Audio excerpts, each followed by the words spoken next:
Hey guys, in today's math lesson, our objective is going to be to learn how to count up and down between, say, 10 and 220 using ones and tens. Now, what I have on this paper is a math problem that looks very similar to ones that we've done before. It says Liam and his mom have sold 60 chocolate chip cookies at the school bake sale. If they baked 100 cookies, how many do they still have to sell?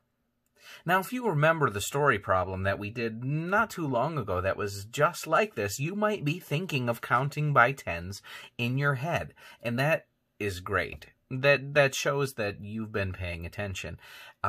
If you aren't quite there yet, though, that's okay. Let's take a look at a couple of different ways to solve this problem using tools of counting that you already have. Now, you know from before Christmas that each one of these symbols has a different number value. We agreed that this scribbly line with a line through it would be about 100, that this N with a line through it could stand for 10, and this 1 would just stand for a 1 because that's what's easier. Now, we could make 100 because they made 100 cookies. If we made 100, this squiggly line with the line through it, that would be great. It would represent the 100 cookies, but it's tough to break apart one of these into 10 of these. So underneath, I just drew 10 tens. So this is the 100 cookies that Liam and his mom sold. 10, 20, 30, 40, 50, 60, 70, 80, 90, 100. One simple way to figure out how many they still have to sell would be by crossing off 10 till we get to the 60 that have already sold. 10, 20, 30, 40, 50, 60. Now, if these cookies are already gone, they've been sold, that means we have 10, 20, 30, 40 cookies left to sell. Well, Liam and his mom have 40 cookies left to sell. But this isn't the only way to solve this problem. You know some other ways, and they're all correct, as long as you come up with 40 cookies. Another simple way to solve this problem would be to draw the cookies out in groups of 10. 10, 20, 30, 40, 50, 60, 70, 80, 90, 100 cookies. If we cross off the 60 that they already sold, we don't still have 70, 80, 90, 100 left. Each one of these is still 10. 10, 20, 30, 40 cookies left to sell. This little rectangle down here is something called a tape diagram. I've used them once or twice in class before, and you're going to use them a whole lot more in the second half of second grade here, and a whole lot more even in third grade. We can see that the piece of tape or the line, the rectangle across the top, is 100 cookies. A shorter piece of tape underneath shows 60. Another piece of tape right here would take it the rest of the way from 60 to 100. And this would have to be 40, because they have 40 cookies left to sell. Now, I'm going to show you something else here. We're going to count from 110 all the way up to 200. And I'm going to put the little symbols underneath it here. And we're going to see exactly how many bundles it takes to get from 100 to 200.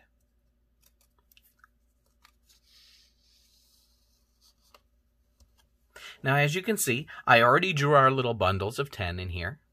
And we would go from 100 to 110, 120, 130, 140, 150, 160, 170, 180, 190, 200. Wow.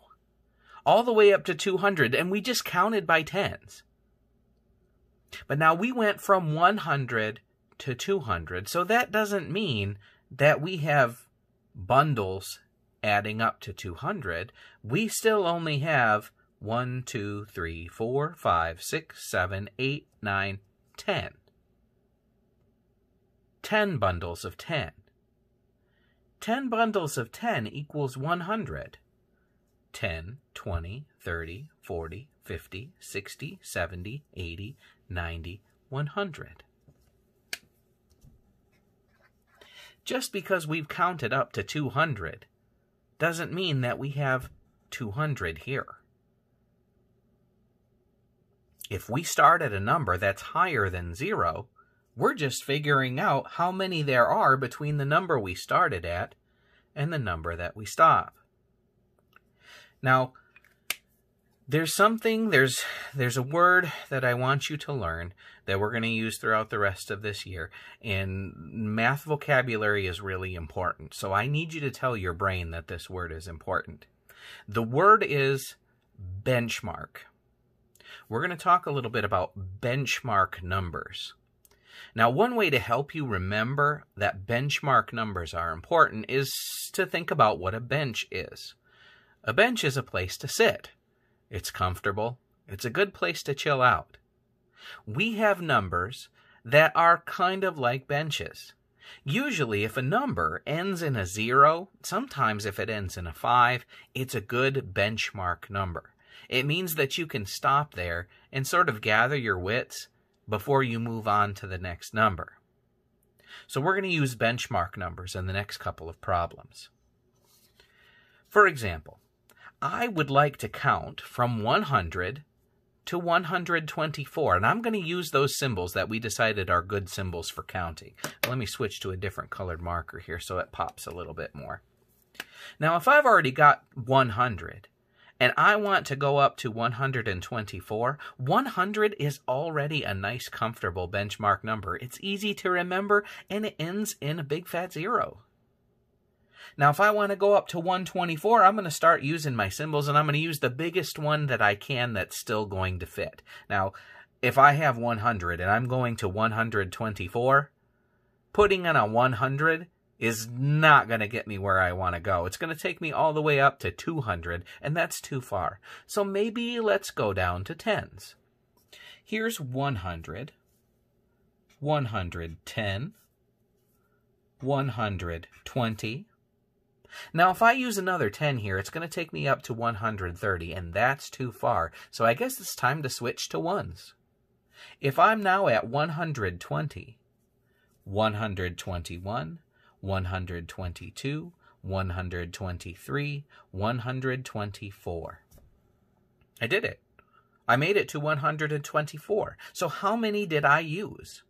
I see 10, 20, 21, 22, 23, 24. There are 24 numbers between 100 and 124. Cool. That worked out pretty easily, but now let's try it if it gets a little more complicated. What if my teacher tells me that I have to start at 124? That doesn't end in a nice round 0. Well, the fastest way to do that is going to be to get myself to a number that ends in a nice round 0. So why don't we start with our smallest ones and see if we can get to a number that ends in 0. I see 124, 125, 126, 127, 128, 129, 130. Okay. 130 ends in a nice round 0. And it took me 1, 2, 3, 4, 5, 6 ones to get there. Now, I know that if my target number, the one I'm trying to get to, ends in a 0 and I'm at a 0, I'm in good shape here. I can use hundreds or I can use tens to get where I need to go. Now, if I go up to 100, though, that's going to be a little too far. 130 plus another 100 is going to take me to 230, and that takes me too far past my target. So I guess I'm going to have to use my tens. I'm at 130, and I now want to get to 220. So here's 130, 140, 150, 160, 170, 180, 190, 200, 210, 220. I made it to 220. Now I just have to count up how many numbers I used to see what the difference is between 124 and 220. I see 10, 20, 30, 40, 50, 60, 70, 80, 90, 91, 92, 93, 94, 95, 96. 96. 130 was my nice round benchmark number, and then all I had to do was add in groups of 10. Now, for your homework assignment that's coming up, the numbers are going to look a little like this. There will be some that are super easy, and there will be some that are a little more complicated. I want you to be patient with yourself. We'll do a couple of examples here, and you can always come back to this video at about the 11-minute mark and check this out to see what we did to solve these problems. The first one I want to try is 43 to 100. 43 is not a benchmark number. It's not a nice, easy, soft place to rest. So something with a nice round 0 at the end, since 100 ends in 0, is probably going to be a good benchmark for me. Let's try, starting with my ones.